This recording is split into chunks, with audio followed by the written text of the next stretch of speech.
시골 농사 짓는 부모님 밑에서 둘째 딸로 태어나 어렵게 자란 60대 박 씨. 학업도 포기하고 월급도 부모님께 통째로 내놨다고 합니다. 하지만 바로 밑에 있는 남동생은 제대로 된 직장도 없이 부모님의 그늘을 반평생 넘게 벗어나지 못하고 있다고 하는데요. 그러던 어느 날 부모님 댁에 들렀다가 평생 쌓인 울분과 서름이 터지고 말았다는 박 씨. 대체 무슨 일이 있었던 걸까요? 백 변호사님 시작해보죠. 정말 그 얘기 생각나네요. 열 손가락 깨물면 다 아프다 그랬는데 안 아픈 손가락도 분명히 있는 것 같습니다. 이 제보자는 60대 여성 박 씨입니다. 그리고 3남매 중에 둘째고요. 예. 첫째 언니가 있고 막내 남동생이 있습니다. 그리고 부모님은 모두 80대로 고령이고요.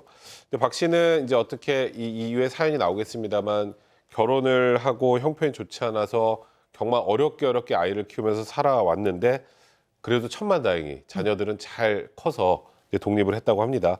연로한 부모님들은 이제 시골집에 살고 계시는데 이제 농사일 지금 사파도 나오네요. 농사일 오래 하시면 허리 안 좋잖아요. 예. 허리, 무릎, 고관절 좋지 않고 그래서 겨우 거동하실 정도라고 하는데 근데 저기 언니는 물음표가 돼 있고 남동생은 X가 돼 있네요. 예. 언니하고 이 제보자 박 씨하고 부모님 댁 근처에 사는데 수시로 드나들며 부모님을 돌보는 건 오로지 박 씨의 몫이라고 합니다. 왜요? 왜 둘째만?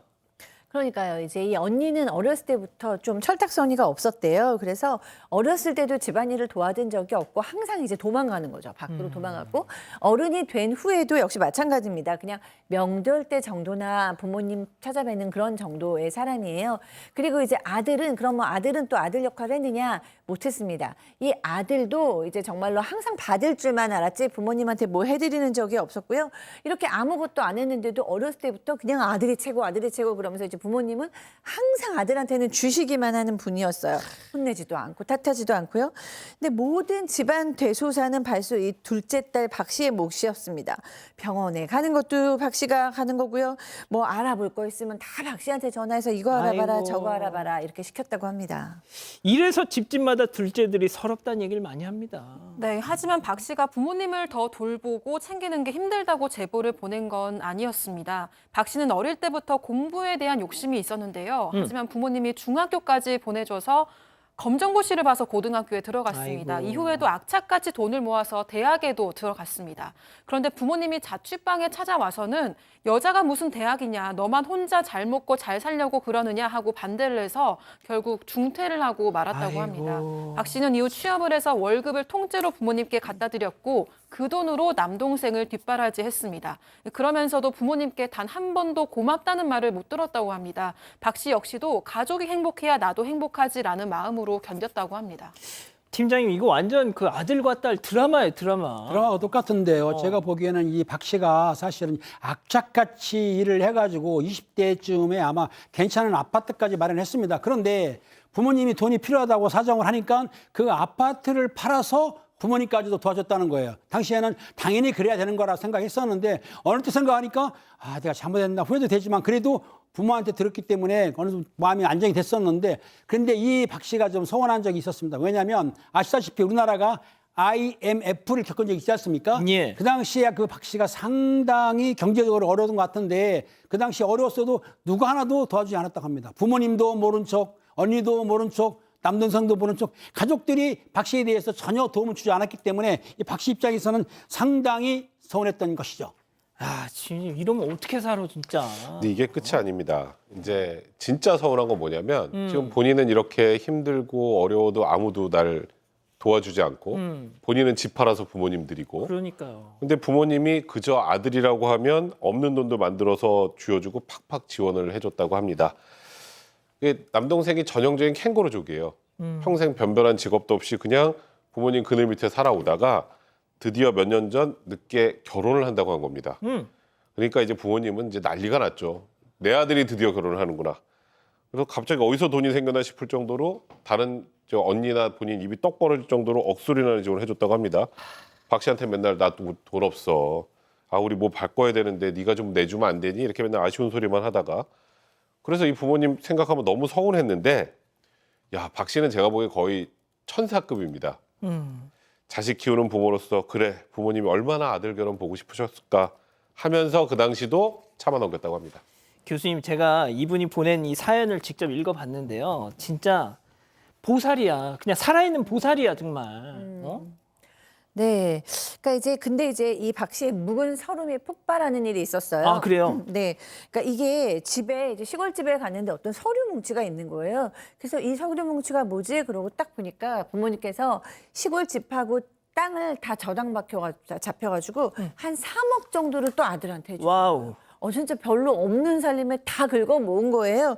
그러니까 너무 기가 막혀가지고 뭐 일을 똑바로 하는 동생도 아니니까 정말로 밑바지 독에 물을 붓는구나라는 생각이 들기도 하고 그러면서도 또 본인도 속상하지만 또 며칠 전에는 이 언니한테 5천만 원을 예전에 구워주셨는데 그거 제대로 안 갚는다고 그렇게 언니 욕을 또 했다는 거예요. 언니 아들한테는 3억 땡겨주면서 네.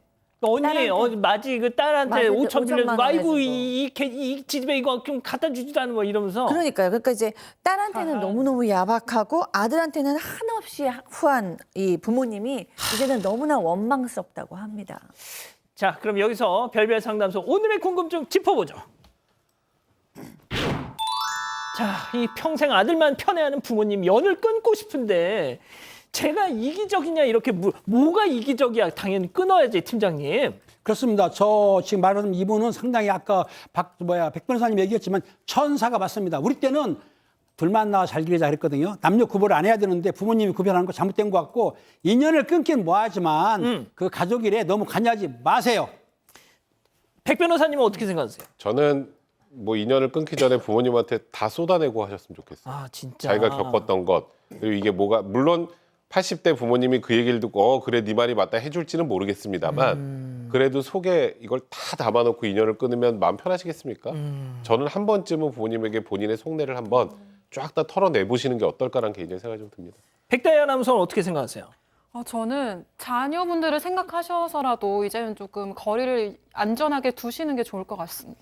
자, 교수님, 제가 이런 사연을 딱 보면 말이죠. 진짜 자식이라도 정말 되게 무슨 말 부탁 하나 하는 것도 되게 어려운 자식이 있는가 하면은 진짜 호구처럼 계속 부려먹는 자식이 있고 네. 이런 게 있더라고요, 진짜 네. 부모도. 그러니까 이제 이 부모님들이 잘못된 신념을 가지고 계시죠. 그러니까 남아 선호 사상을 가지고 계시죠. 그러니까 이런 역기능적인 사고를 가지고 계시면 그 안에서 이제 딸들은 희생양이 되는 경우가 많죠. 근데 이 딸들 같은 경우에도 이 항상 가족의 행복을 바라고 또 부모님의 행복을 바라니까 또 그 희생양 역할을 묵묵히 감당을 하시는 건데 저는 아까 이제 우리 앵커께서 오늘 제보자께서 얘기해 보니까 보살이라고 그러셨잖아요.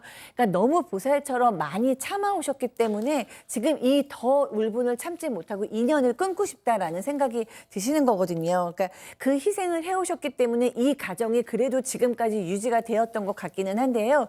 이렇게 한 사람이 희생하고 울분을 참고 무조건 꾹꾹 참고 이런 반드시 또 썽이 나요. 그래서 오늘 제보자님께서 뭐 이것 때문에 뭐 부모님하고 인연을 끊자 이런 거는 사실은 조금 너무 뭐 좀 극단적인 면이 저는 있게 느끼고요. 지금부터라도 이렇게 너무 희생적이게 뭐든지 다 하고 이렇게 뭐든지 내가 혼자서 다 울분을 쌓을 예. 정도로 하지 않으시고 내 목소리를 내면서 그 중간 정도로 잘 찾아가셨으면 좋겠습니다. 자, 가족 여러분들 의견 2개만 좀 소개해 주세요. 네, 근데 비슷한 상황이라는 분들이 꽤 계셨습니다. 생각보다. 근데 그 분들은 다 연락을 안 한다고 인연을 아이고야. 끊으라고 이야기를 하셨고요. 그냥 우찌호님 그 정도면 인연 끊으세요라고 하셨습니다. 아, 그렇군요.